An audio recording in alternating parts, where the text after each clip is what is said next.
Om Shanti. Good morning. तो सभी शांत स्वरूप स्थिति में स्थित हैं, अपने वास्तविक आत्मिक स्वरूप में।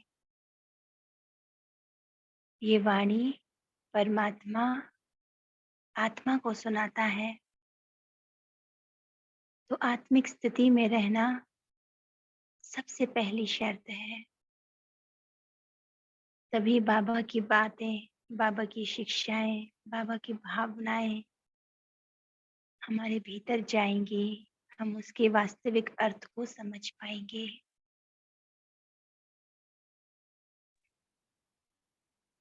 आज 13 अगस्त 2022। बाबा ने कहा, मीठे बच्चे, स्वर्ग का मालिक बनना है तो बाप से प्रतिज्ञा करो कि हम पवित्र बन आपके मददगार जरूर बनेंगे, सपूत बच्चा बनकर दिखाएंगे। बाबा हमसे बस यही मांगता है, बच्चे पवित्र बन जाओ ताकि तुम पवित्र दुनिया में जा सको। अभी बाबा को हमसे पवित्रता का ही सहयोग चाहिए। कितने भाग्यवान है ना हम कि भगवान हमसे मदद मांग रहा है, हमसे सहयोग मांग रहा है। उसे हमारी क्यों जरूरत है? वो तो चाहे तो इस दुनिया को बदल सकता है, लेकिन वो हमारे द्वारा कराना चाहता है, हमारा भाग्य बनाना चाहता है, हमारी प्रारब्ध बनाना चाहता है। और वो कार्य हमारी पवित्रता से ही होगा। प्रश्न है, किन्हों का हिसाब किताब चुकतू कराने के लिए पिछाड़ी में ट्रिब्यूनल बैठती है? देखें तो हिसाब किताब यहीं चुकतू हो रहे हैं। अभी जो अंत समय चल रहा है, सभी आत्माओं के साथ जो भी अभी देखें संसार में कितना हाहाकार है। सभी आज बहुत ज्यादा अपनी जैसे ना बस उसी में है कि कोई बीमारी है या संबंधों में टकराव है, कुछ ना कुछ उनके जीवन में समस्याएं ही समस्याएं हैं। तो ये भी हिसाब किताब चुकतू करने का समय है। लेकिन हमें तो बाबा ने सिखाया कि बच्चे तुम योग बल से चुकतू करो।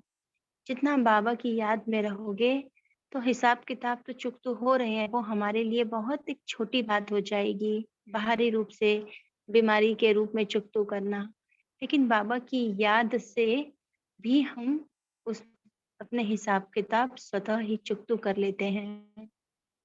तो योग बल से हमें करना है।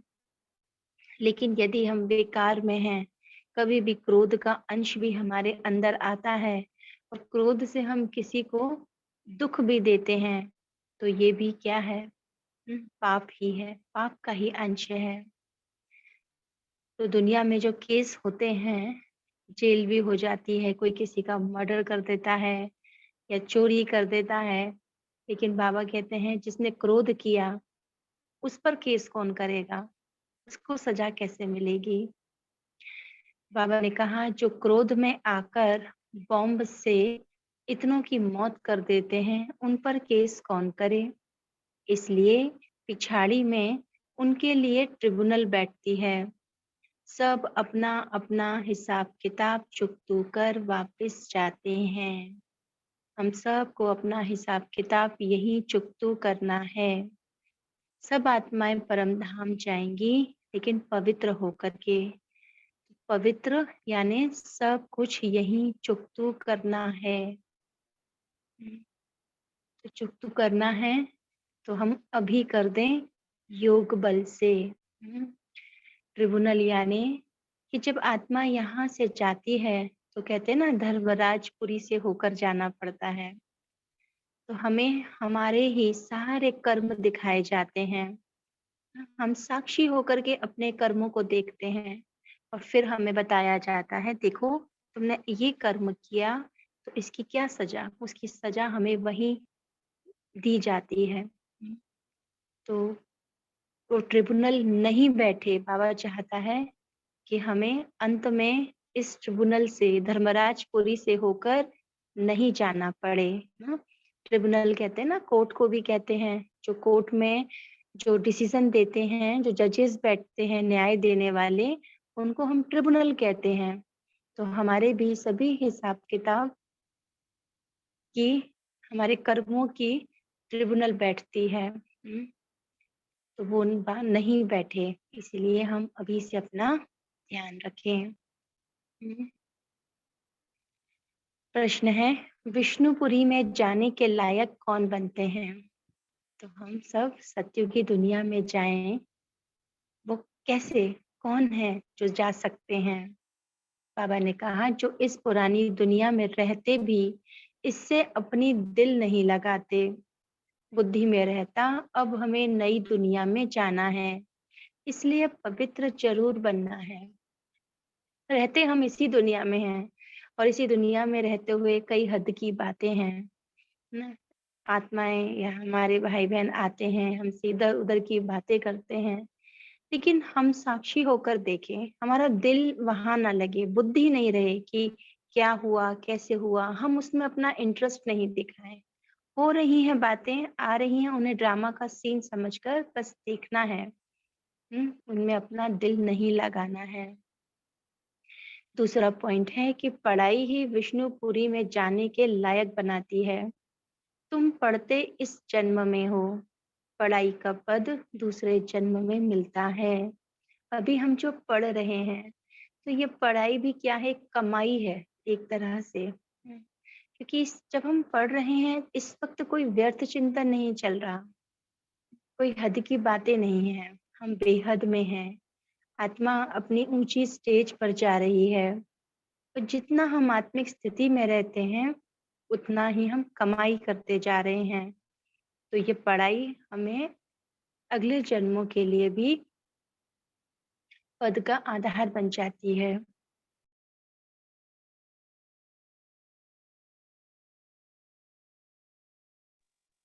गीत है, तुम ही हो माता पिता तुम ही हो।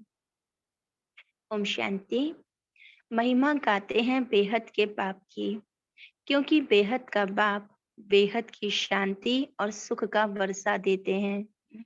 हर कोई, चाहे वो ज्ञानी आत्मा है, अज्ञानी आत्मा है, सभी उस भगवान की महिमा गाते हैं, क्योंकि कहीं ना कहीं पता है कि जो सच्ची शांति और सुख है, वो उसी से ही मिलेगा। वो संसार में कहीं नहीं मिल सकता, किसी आत्मा से भी नहीं मिल सकता। तो इसलिए बाबा कहते हैं, भक्ति मार्ग में भी पुकारते हैं, बाबा आओ, आकर हमें सुख और शांति दो। भारतवासी 21 जन्म सुखधाम में रहते हैं, बाकी जो आत्माएं हैं वह शांति धाम में रहती हैं। तो बाप के दो वर्षे हैं, सुखधाम और शांति धाम। यानी सभी को शांति धाम तो जाना है, सभी आत्माओं को, पूरे संसार की जितनी भी 700-800 करोड़ आत्माएं हैं, सभी को शांति धाम तो जाना ही है। वो भी एक वर्षा है। तभी वो कहते हैं ना, मुक्ति चाहिए, मोक्ष चाहिए, क्योंकि वो शांति धाम, परम धाम जाना चाहती हैं, लेकिन ये नहीं जानती कि हमें वापस इस तरह पर आना है, कब आना है। तो सुखधाम में भी कुछ आत्माएं आती हैं जो पवित्र बन रही हैं। तो बाबा कहते हैं, इस समय ना शांति है ना सुख है, क्योंकि भ्रष्टाचारी दुनिया है ना, इसलिए तो सब पुकार रहे हैं। तो जरूर कोई दुखधाम से सुखधाम में ले जाने वाला चाहिए। बाप को खिवैया भी कहते हैं, विषय सागर से क्षीर सागर में ले जाने वाला है। बच्चे जानते हैं, बाप ही पहले शांति धाम में ले जाएंगे, क्योंकि अब टाइम पूरा होता है। यह बेहद का खेल है। इसमें ऊंच ते ऊंच मुख्य क्रिएटर, डायरेक्टर, मुख्य एक्टर कौन है? ये ड्रामा जो चल रहा है, ये जो खेल चल रहा है, इसमें वो वो पार्ट जो इससे अलग है, ऊपर है। जैसे नीचे कोई खेल चल रहा हो और ऊपर से कोई पूरे खेल को देख रहा हो। तो सबसे ऊपर कौन है? वो परमात्मा, और वो क्रिएटर भी है जिसने ड्रामा की रचना की, डायरेक्टर भी है, डायरेक्ट भी हो रहा है, हर एक बात उसने ड्रामा की हर एक बात को भी सेट कर रखा है। और बाबा का अपना मुख्य एक्टर भी है, मुख्य एक्टर कि जो सबसे ऊपर है, विशेष है। तो ऊंच ते ऊंच है भगवान, उनको सबका बाप कहा जाता है। वो एक ही है, वह स्वर्ग का रचयिता है। फिर जब मनुष्य दुखी होते हैं तो लिबरेट भी करते हैं, रूहानी पंडा भी है, सभी आत्माओं को शांति धाम में ले जाते हैं, वहां सब आत्माएं रहती हैं। तो हम चलें शांति धाम, कुछ देर शांति धाम को अनुभव करें, जैसे शांति धाम पूरा का पूरा मेरे अंदर समाया हुआ।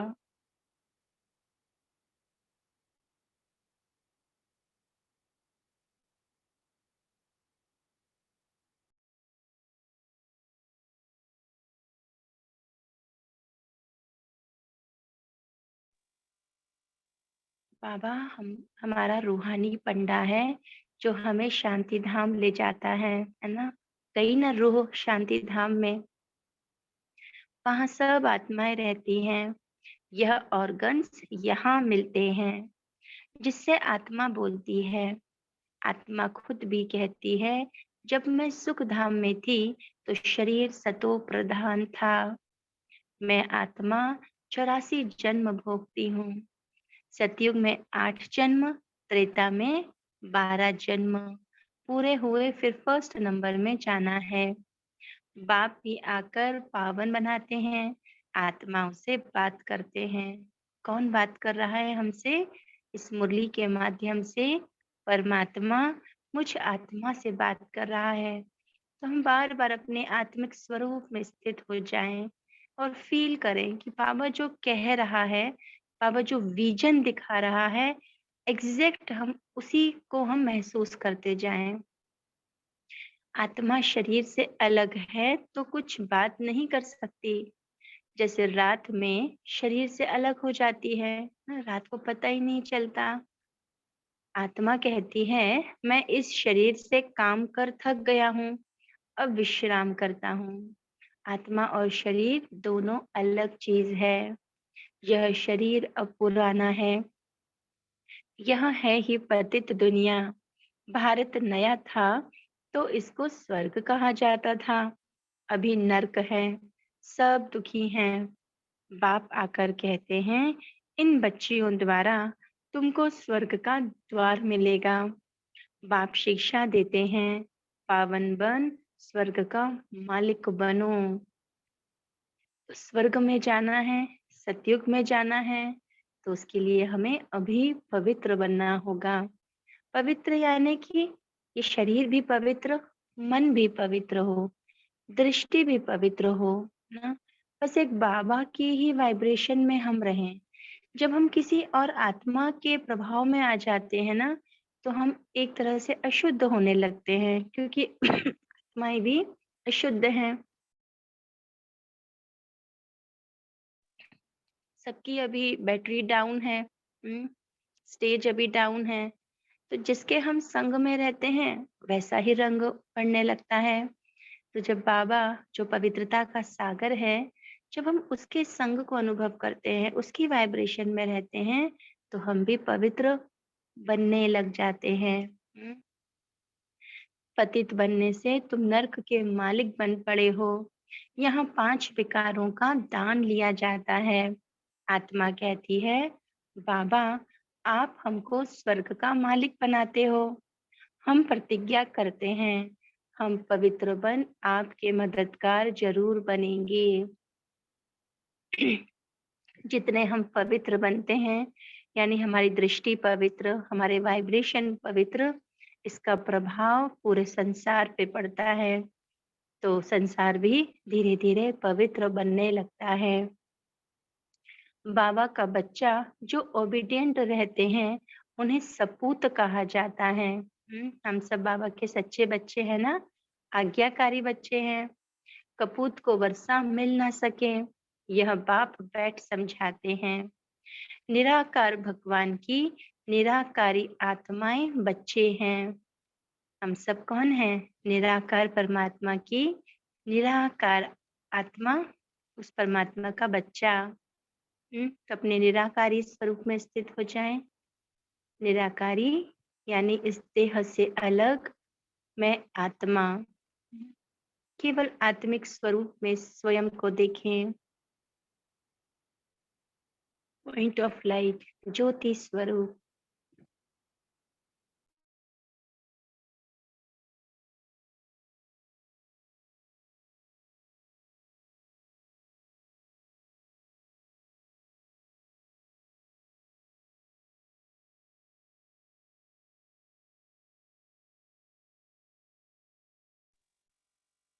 फिर प्रजापिता ब्रह्मा की संतान बनते हैं तो भाई बहन हो जाते हैं। यह जैसे ईश्वरीय घर है और कोई संबंध नहीं। हल घर में मित्र संबंधी आदि को देखते हैं, परंतु बुद्धि में है हम बाप दादा के बने हैं। यह बाप यह दादा बैठे हैं ना। बाप यानी शिव बाबा, और दादा ब्रह्मा बाबा। यहाँ गर्भ जेल में तो सजाएं खाते हैं। सतयुग में जेल नहीं होता, वहां पाप ही नहीं होता, क्योंकि वहां रावण ही नहीं, इसलिए वहां गर्भ महल कहा जाता है। जैसे पीपल के पत्ते पर कृष्ण को दिखाते हैं, वह भी गर्भ जैसे क्षीर सागर है। सतयुग में ना गर्भ जेल होता, ना वह जेल होता। आधा कल्प है नई दुनिया, वहां सुख है। जैसे मकान पहले नया होता है फिर पुराना होता है, वैसे सतयुग है नई दुनिया, कलयुग है पुरानी दुनिया। कलयुग से फिर सतयुग जरूर बनना है। निश्चय है ना। ये तो है ड्रामा में कि अभी जो समय चल रहा है ये चेंज होना ही है, ट्रांसफॉर्म होना ही है, क्योंकि चक्र रिपीट होता रहता है। यह बेहद का चक्र है जिसकी नॉलेज बाप ही समझाते हैं। बाप ही नॉलेजफुल है ना। एक वही है जो आदि मध्य अंत का ज्ञान दे सकता है। इन सब से परे है। तो बाबा कहते इनकी आत्मा भी नहीं समझा सकती। कौन समझा? किसकी आत्मा? ब्रह्मा बाबा की आत्मा नहीं समझा सकती। उनके शरीर में आकर स्वयं परमात्मा हमें सिखा रहा है, समझा रहा है, क्योंकि वही सब जानता है, वही नॉलेजफुल है। यह पहले पावन थे। ब्रह्मा बाबा पहले पावन थे, फिर 84 जन्म ले पतित बने हैं। तुम्हारी आत्मा भी पावन थी, फिर पतित बनी है ना। हम भी जब इस धरा पर आए तो पूरी तरह पवित्र थे, फिर जन्म लेते लेते पतित बने।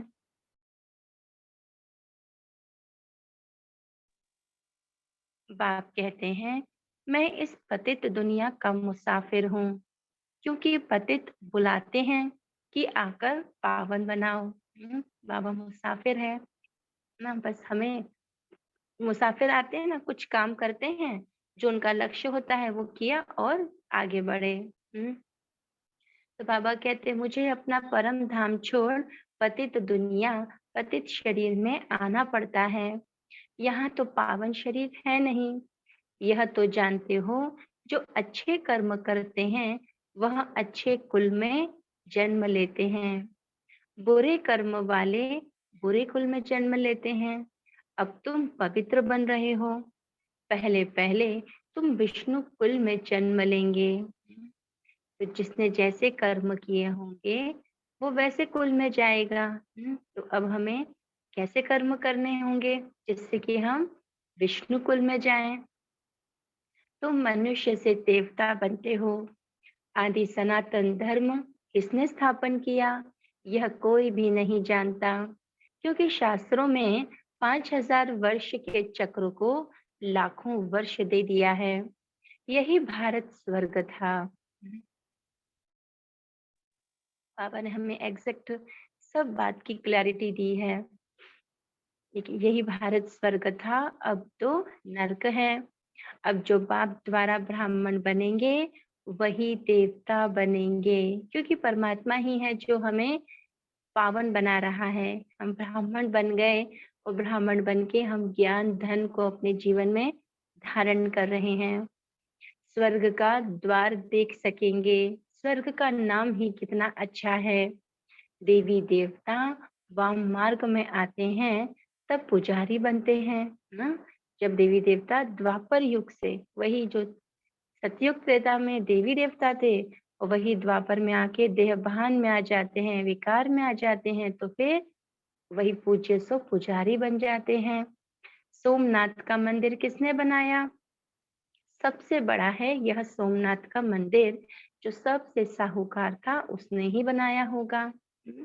सबसे पहला जो ज्योतिर्लिंग था वो सोमनाथ का मंदिर, जो शिव का मंदिर, तो वो उसी आत्मा ने बनाया जो उस शिव परमात्मा को जानती थी ना, बताने का प्रयास किया, या वो निमित्त बनी, प्रेरणा से उसने शिव की ज्योति स्वरूप की उन्होंने उसको लिंग के रूप में स्थापित किया। जो सतयुग में पहले महाराजा महारानी लक्ष्मी नारायण थे। कौन था वो? ब्रह्मा बाबा।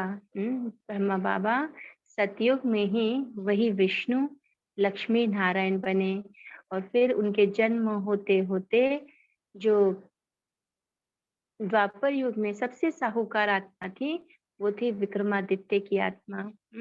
उन्होंने ही मंदिर बनाया सोमनाथ का, और वो ब्रह्मा बाबा की ही आत्मा थी।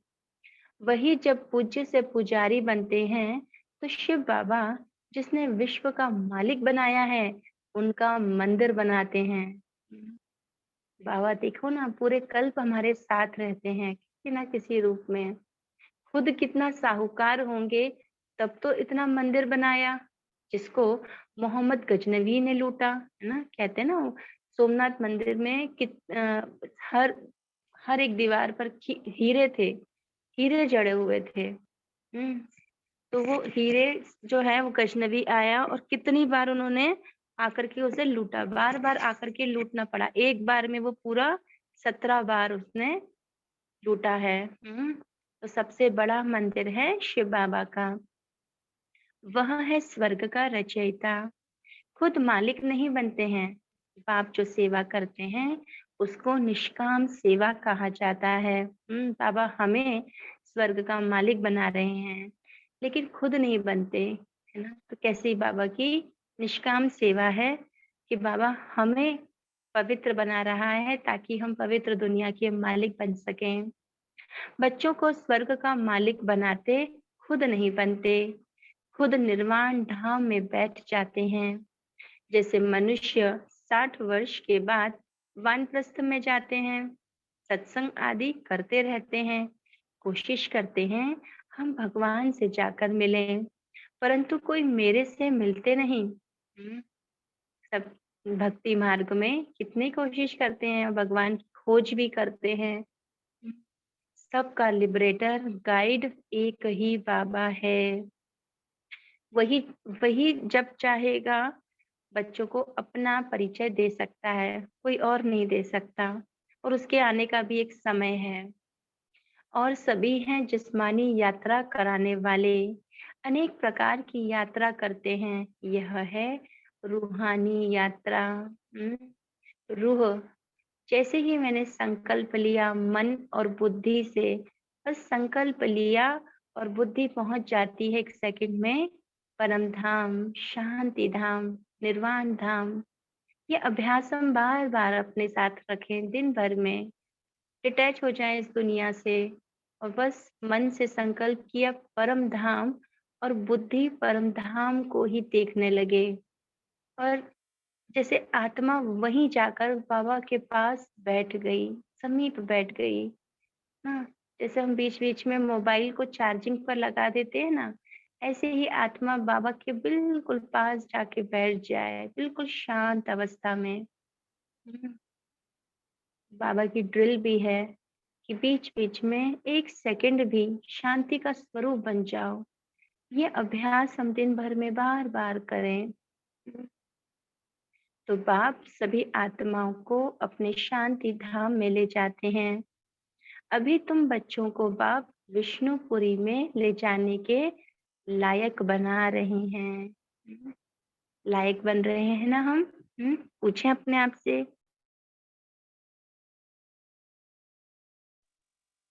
बाप आते ही हैं सेवा करने, ना? बाबा हमारा सेवाधारी बन गया, मेरे लिए आया। ऐसा अनुभव करें कि बस बाबा मेरे लिए ही तो आया है। मुझे ही पावन बनाने आया है और मुझे बनना ही है, क्योंकि भगवान बना रहा है, तो ऐसा हो ही नहीं सकता कि नहीं बन पाए। बाप कहते हैं इस पुरानी दुनिया में कोई से दिल नहीं लगाओ, ना?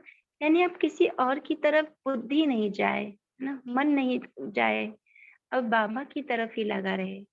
हाँ, सबके साथ व्यवहार निभाना है ना? सबको आत्मिक दृष्टि देते हुए, लेकिन दिल नहीं लगाने। अब जाना है नई दुनिया में, तुम आत्माएं सब ब्रदर्स हो। इसमें मेल भी है, फीमेल भी है, ना? आत्मिक रूप में हम सभी भाई भाई हैं। जब ये दृष्टि रहती है ना, तब भी एक दूसरे से दिल नहीं लगता, ना?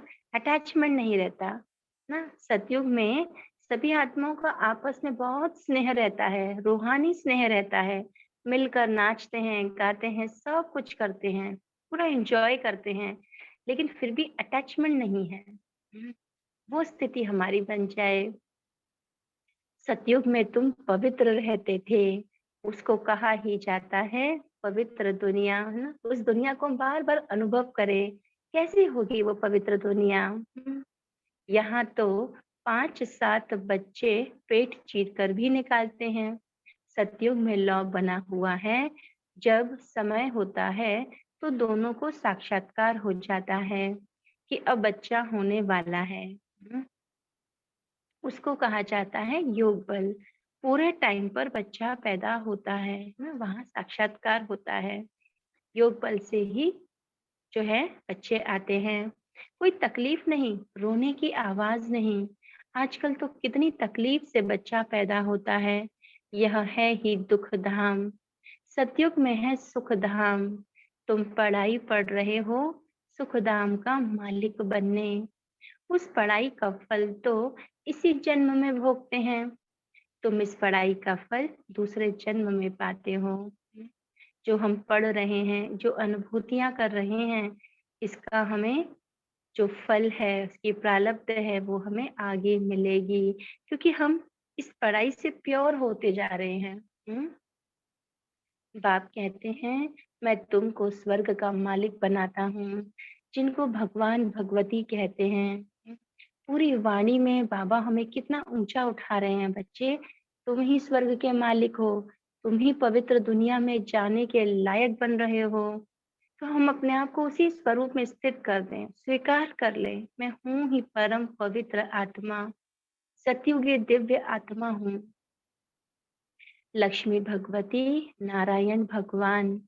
सतयुग में उन्हों को किसने बनाया, जबकि कलयुग अंत में कुछ नहीं है। भारत देखो कितना कंगाल है। देखो भगवान वैसे कहें तो एक ही है, परमात्मा तो एक ही है, लेकिन उसने अपने बच्चों को इस योग्य बना दिया कि दुनिया वाले उन्हीं को भगवान मानने लगे। इतना ऊंचा उठा दिया। उस सच्चे भगवान को, परमात्मा को कोई नहीं जानता, लेकिन उसके बच्चों को भगवान के रूप में सब याद कर रहे हैं, पूजा कर रहे हैं, तो मंदिरों में पुकार रहे हैं। किसको पुकार रहे हैं? देवी देवताओं को, हमें ही तो पुकार रहे हैं। जबकि कलयुग अंत में कुछ नहीं है। भारत देखो कितना कंगाल है। मैं ही सबको सद्गति देने वाला हूँ। सतयुग त्रेता में तुम सदा सुखी रहते हो। बाप इतना सुख देते हैं, जो भक्ति मार्ग में भी फिर उनको याद करते हैं। सबको ये तो अनुभूति है कि सुख देने वाला तो कोई और है। इस संसार में कोई हमें सुख नहीं दे सकता। बच्चा मर जाएगा तो भी कहेंगे हे भगवान हमारा बच्चा मार डाला। बाप कहते हैं जबकि तुम कहते हो सब कुछ ईश्वर ने ही दिया है, उसने ही लिया, फिर रोते क्यों हो, मोह क्यों रखते हो? सतयुग में मोह होता ही नहीं। वहां जब शरीर छोड़ने का टाइम होता है तो टाइम पर छोड़ते हैं। वहां पर तो 150 वर्ष की आयु होती है, और कोई जब उम्र भी हो जाती है तो भी कोई रोग नहीं होता। सहज ही आत्मा शरीर छोड़ती है। और ये भी स्मृति रहती है कि अब मैं नया शरीर लेने वाला हूँ, तो खुशी मनाई जाती है। स्त्री कब विधवा नहीं बनती, जब टाइम पूरा होता है, बूढ़े होते हैं, तो समझते हैं अब जाकर बच्चा बनेंगे, तो शरीर छोड़ देते हैं। सर्प का मिसाल दिया है ना, जैसे सर्प अपनी स्किन को छोड़ता है। अब तुम जानते हो यह कलयुगी शरीर बहुत पुरानी खाल है। आत्मा भी पतित है तो शरीर भी पतित है। अब बाप से योग लगाए पावन बनना है। यह है भारत का प्राचीन राजयोग। सन्यासियों का तो हठ योग है। शिव बाबा कहते हैं, मैं इन माताओं द्वारा स्व- स्वर्ग का द्वार खोलता हूँ। माता गुरु बगैर किसका उद्धार नहीं हो सकता, है ना। जैसे दुनिया वालों ने नर्क का द्वार कहा, उसे बाबा ने स्वर्ग का द्वार कहा है। क्योंकि हमसे ही ना, जैसे माता सिर्फ ऐसा नहीं, कोई मेल फीमेल वाली भी बात नहीं, लेकिन हम सभी वो शक्ति का स्वरूप है। तो शक्ति का स्वरूप जब बन गए तो फिर कैसे हो गए, परमात्मा के सहयोगी बन गए। शिव शक्ति गायन है ना। तो माता गुरु बगैर किसका उद्धार नहीं हो सकता है। बाप ही आकर सबकी सद्गति करते हैं, तुमको भी सिखलाते हैं, फिर तुम मास्टर सद्गति दाता बन जाते हो। हम भी क्या बन गए, मास्टर सद्गति दाता। पापा ने टाइटल दिया। सबको कहते हो मौत सामने खड़ा है, बाप को याद करो, सब खत्म हो जाना है ना। कितना हमें स्पष्ट ये दिखाई दे रहा है कि सब खत्म होना ही है ना। सब जैसे कि मरे ही पड़े हैं। एक बाबा को याद करने के सिवाय कोई और ऑप्शन है ही नहीं। बॉम्ब्स आदि बनाने वाले खुद भी मानते हैं कि इससे विनाश होता है, परंतु हमें प्रेरता कौन है पता नहीं। पता है कि हम इसे बना रहे हैं और जब ये यूज करेंगे तो हम में से कोई नहीं बचने वाला, फिर भी बना रहे हैं। कौन हमें प्रेरणा दे रहा है। समझते हैं एक बम फेंकने से सब खत्म हो जाएंगे, बाकी थोड़ा समय है। जब तक तुम कांटों से फूल बन जाओ, यह है ही कांटों की दुनिया। बहुत कम समय है, अंत का समय चल रहा है, और इस थोड़े समय में ही हमें फूल के समान, है ना, पवित्र बनना है। भारत ही फूलों की दुनिया थी, अब है वैश्यालय, फिर होगा शिवालय, अर्थात शिव द्वारा स्थापन किया हुआ स्वर्ग। एक शिवालय है परम धाम, और एक शिवालय हो गया हमारा सतयुग दुनिया, क्योंकि उसकी स्थापना स्वयं शिव कर रहे हैं।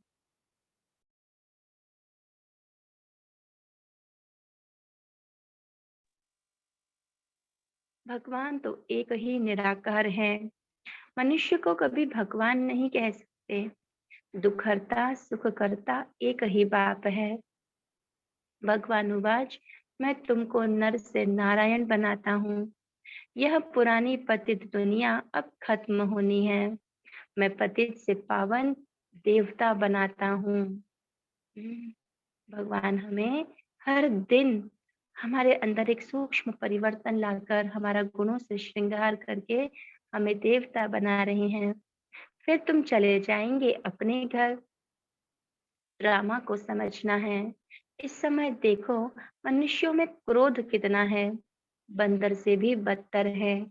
क्रोध आता है तो कैसे बम से सबको मार डालते हैं। अब इन पर केस कौन करेगा। इनके लिए फिर पिछाड़ी में ट्रिब्यूनल बैठती है, सबका हिसाब किताब चुकतू कर देते हैं। जो स्थूल बॉम्ब भी फेंक रहे हैं तो वो भी गुस्से में ही फेंक रहे हैं, क्रोध में ही फेंक रहे हैं। या हम किसी पर सिंपल यदि शब्दों से भी क्रोध करते हैं तो एक तरह से बॉम्ब भी फेंक रहे हैं ना? पाप कर रहे हैं, दूसरी आत्मा को दुख दे रहे हैं। तो वो हिसाब किताब सब चुकतू करना ही है। इसलिए बाबा कहते हैं बच्चे क्रोध नहीं करो, मीठे बनो, शांत स्वधर्म में टिक जाओ। तो यह सब समझने की बातें हैं। बाप कहते हैं, हे आत्माएं, मैं तुम्हारा बाप आया हुआ हूँ, है ना? भगवान कह रहा है, बच्चे मैं तुम्हारा बाप आ गया। आप मेरी श्रीमत पर चलो तो श्रेष्ठ स्वर्ग के मालिक बन जाएंगे। स्वयं भगवान कह रहा है, बच्चे अब मेरी मत पर चलो। हाँ, हमने कितनी सारे अ, शास्त्र पढ़े ना, भागवत पढ़ी, रामायण पढ़ी, महाभारत पढ़ी, हमने सब कुछ पढ़ा। क्यों पढ़ा? ये जानने के लिए कि भगवान ने क्या क्या किया, हमें क्या करना है। अब स्वयं भगवान ही आकर के बता रहा है, तुम ऐसे ऐसे करो, वो गाइड कर रहा है। इससे बढ़कर और क्या अच्छा होगा हमारे लिए। वह मनुष्य तो मनुष्यों को गाइड बनते हैं, लेकिन बाप गाइड बनते हैं सर्वात्माओं के। स्वयं भगवान हमारा गाइड बन गया। आत्मा ही कहती है, हे पतित पावन। अब बाप हमको पुण्य आत्मा बना रहे हैं। पुकार रहे थे ना, पतित पावन सीताराम, कैसे कैसे हम भजन गाते थे परमात्मा के लिए। अब वो स्वयं आकर के हमें पुण्य आत्मा पावन बना रहे हैं। स्वर्ग में रूहानी बाप होता नहीं, वहां तो है ही प्रारब्ध। यह यूनिवर्सिटी है। राजयोग बाप के सिवाय कोई सिखला नहीं सकते। बाप कहते हैं, मैं इस शरीर का लोन लेकर आता हूँ। आत्मा तो दूसरे शरीर में आ सकती है ना, है ना? यह ड्रामा की नूंद है। इनको फिरने में 5000 वर्ष लगता है। कहते हैं, पत्ते पत्ते में ईश्वर है, पत्ता हिलता है, इनमें आत्मा है। लेकिन नहीं, यह तो हवा से हिलता है। तुम जैसे यहाँ बैठे हो, फिर 5000 वर्ष बाद बैठेंगे। अब आपसे वर्षा लिया सो लिया, नहीं तो फिर कभी ले नहीं सकेंगे। हम जो कर रहे हैं ना, जैसा हमारा भी रोल चल रहा है, हम अपने ही रोल को एक तरह से सेट कर रहे हैं हर कल्प के लिए। तो हमारे हाथ में है, क्योंकि हम नॉलेजफुल हैं। तो हम जैसा अभी अपना पार्ट प्ले करेंगे, हम अपनी बुद्धि से ना अलर्ट होकर के अटेंशन के साथ अपने हीरो पार्ट को अटेंड करें, ना साक्षी होकर ड्रामा को देखें, हर सीन में हम अपना परफेक्ट रोल ही अदा करें। तो वैसे ही हम बनते जा रहे हैं, और अगले हर कल्प के लिए भी हम वैसी नूंद बना रहे हैं। बाबा कहते हैं, इस समय ही ऊंची कमाई कर सकते हो, फिर सारे कल्प में ऐसी ऊंची कमाई हो नहीं सकती।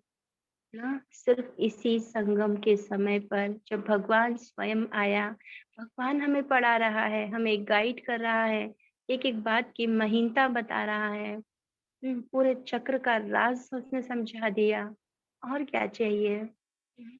इससे देखे तो इससे अच्छा और क्या हो सकता है? ये तो बेस्ट है ना।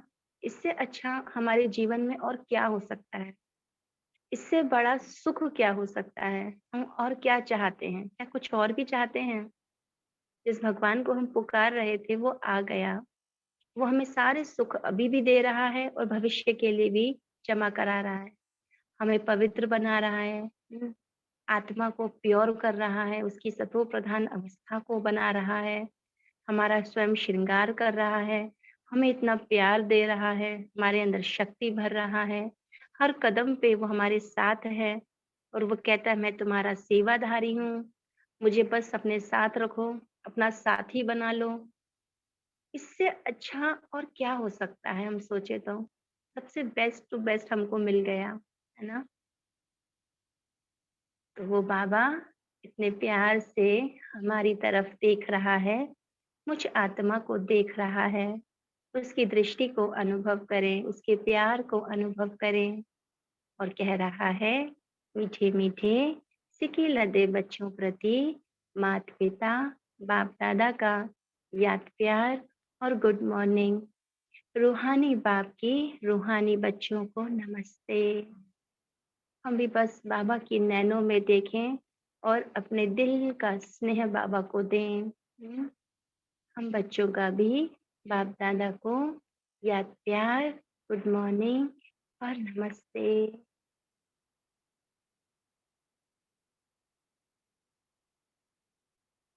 शुक्रिया बाबा, शुक्रिया। धारणा के लिए मुख्य सार, समय बहुत थोड़ा है, इसलिए कांटे से फूल बन सबको फूल बनाना है।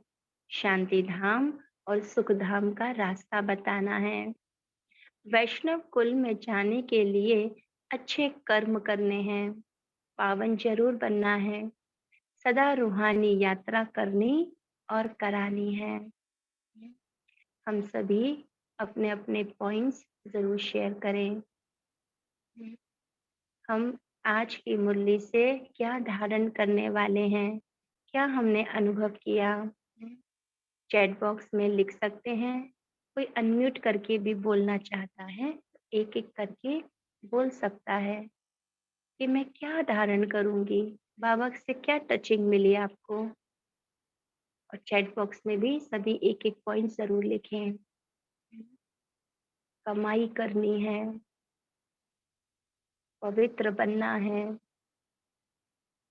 बीच बीच में हम शांति धाम में चले जाएं, शांत स्वरूप का अभ्यास करें, बाबा के पास जाकर बैठ जाएं। तो आज दिन भर में भी ये अभ्यास करेंगे। कभी शांति धाम चले जाएं, कभी सतयुग चले जाएं। जी। और और क्या करेंगे? हम्म, हर हाल में पवित्र बनना है। कैसे बनेंगे हर हाल में पवित्र? अपनी दृष्टि से हम सदा सभी को आत्मिक रूप में ही देखें।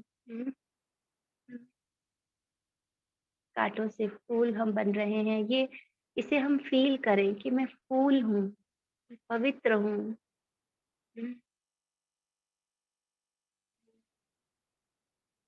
बस बाबा के समीप जाकर बैठ जाएंगे ना, अपने आप विकार हमसे दूर होते जाएंगे। बाबा के संग के रंग में रंग जाएं। क्रोध पर कंट्रोल करना है। ये सोचे कि मैं हूँ ही प्रेम स्वरूप आत्मा, मैं हूँ ही शांत स्वरूप आत्मा। तो इसके लिए, क्रोध से मुक्त होने के लिए यही अभ्यास बार बार, जैसे ही अंदर कोई ऐसा इरिटेशन वाला संकल्प आ रहा है ना, क्योंकि क्रोध पहले संकल्पों के लेवल पर आता है, बाद में वो कर्म में आता है। तो जैसे ही संकल्पों से चल रहा है, तो संकल्प को संकल्प ही काटेगा, तो कर्मों पर आ ही नहीं पाए। तो अंदर हम बार बार अभ्यास करें, मैं हूँ ही शांत स्वरूप। अपने आप को समझाएं, जैसे बाबा प्यार से समझा रहा है ना, अपने आप को भी समझाएं कि मैं शांत स्वरूप हूँ। मैं सतयुग में कैसी आत्मा थी, उस अपने हायर स्टेज पर टिक जाए। अपने आप को वैसे देखें जैसे बाबा मुझे देखता है, और बाबा हमें हमारे वास्तविक स्वरूप में ही देखता है। बाबा हमें हमारे ये वर्तमान स्वरूप में नहीं देखता। बाबा हमें हमारे संपन्न संपूर्ण स्वरूप में, शांत स्वरूप, प्रेम स्वरूप, पवित्र स्वरूप में ही देखता है। तो ऐसे ही हम अपने आप को देखें। हम सब आपस में भाई बहन हैं। सपूत बच्चा बनकर दिखाना है। बस एक बाबा और ना कोई, यानी कि अंदर भी किसी के प्रति चिंतन नहीं, शुभ चिंतन ही करना है। और कनेक्शन केवल बाबा से, हर बात को हम बाबा से ही शेयर करें। हर बात, कुछ भी अंदर चल रहा है ना, बाबा को दे दे, बाबा को ही शेयर करें।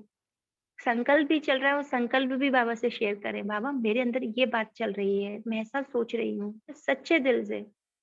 हम्म, कोई विकार का भी संकल्प आ रहा है ना, बाबा मुझ में ऐसा संकल्प आ रहा है ना, देखो, साक्षी होके अपने आप को देखें और बाबा को समर्पित करते जाएं। बस फिर एक बाबा से कनेक्ट हो जाएं, तो देखिए अंदर से हम उस जो नेगेटिव है, जो व्यर्थ चल रहा है, उससे हम फ्री होते जाएंगे। तो ये अभ्यास निरंतर अंदर चलता रहे। एक बाबा और कोई नहीं, बस बाबा की ये अनुभूति। आज का वरदान है, फ्रॉक दिल बन, अखुट खजानों से सबको भरपूर करने वाले मास्टर दाता भव। हम सब आपस में भाई-भाई हैं ना, भाई-बहन हैं, तो हमेशा एक-दूसरे के प्रति शुभ भावना ही हो। हमेशा देने की ही भावना, लेने की भावना नहीं।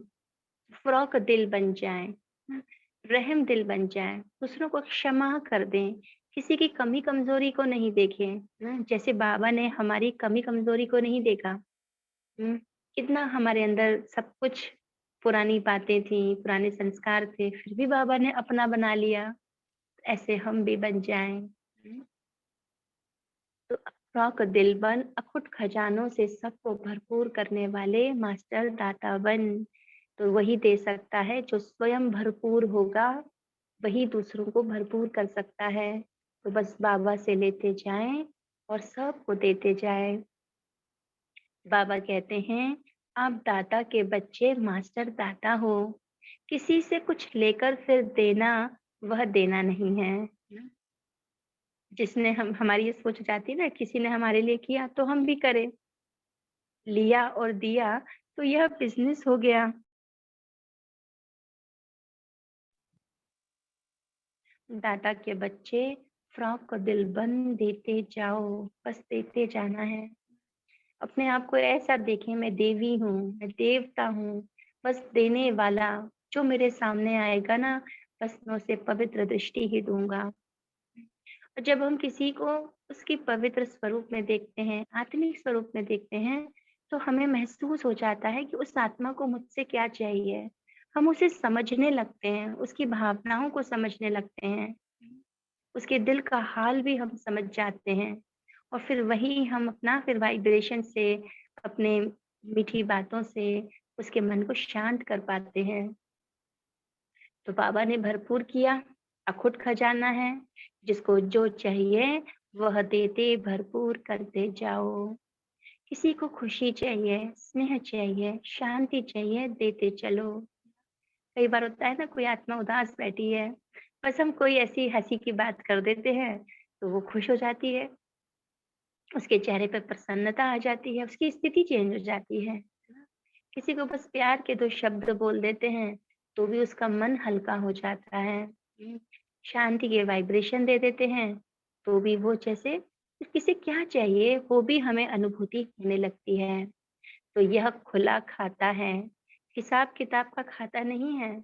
इससे हमारा हिसाब-किताब नहीं बनेगा। जब आत्मा आत्मा को देती है, तो हिसाब-किताब नहीं बनता। हाँ, जब देहधारी को देख रहे हैं, तो हिसाब-किताब बन रहा है। देह को नहीं देखें, आत्मा को देख कर देते जाएँ। दाता की दरबार में इस समय सब खुला है, इसलिए जिसको जितना चाहिए उतना दो, इसमें कंजूसी नहीं करो। बाबा तो हम पर लुटा रहा है और हम सबको देते जाएँ, कंजूसी नहीं करना।